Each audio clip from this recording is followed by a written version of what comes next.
Yes, that is a typewriter. I wonder how many people have actually ever used one. I asked Nathan if he used one. He said yes when he was in like second grade. I used one of those things. But not only did I use one of those things, but our guest today used one of those things, and we used them so poorly that the first job we tried to get at an ad agency, we couldn't get it because we failed the typing test.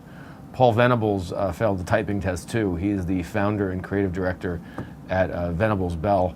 They are in San Francisco, and they're doing a really good job in a number of areas. But the thing that's most interesting about this episode is obviously you'll hear a lot about his philosophy behind advertising and the culture of the company and the team and how they develop concepts and their rigor around data and in challenging and in looking at different ways.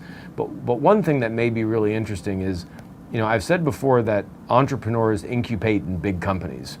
Entrepreneurs are not born. They incubate in big companies. There are entrepreneurs inside of all of us.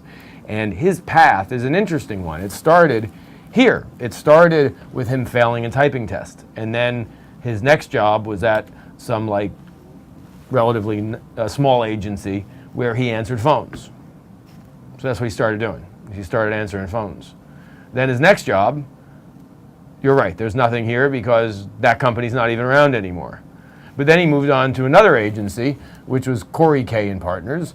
And then he moved on to a bigger agency, which was Goodby Silverstein and Partners, which is a big agency that a lot of people have heard of. And he was like an heir apparent to move on. They were telling him there that, you're going to be the next guy. And he could have stayed there. But something happened.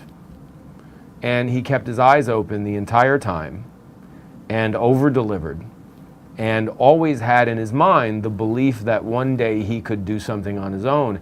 And rather than him making the choice to stay here, where I don't know where he would be, now he's here. And that's his name, and that's his site. And he's built, along with a really good team of people, an exceptional company. And success leaves clues, and there are definitely clues in this episode, so I hope you get a lot from it.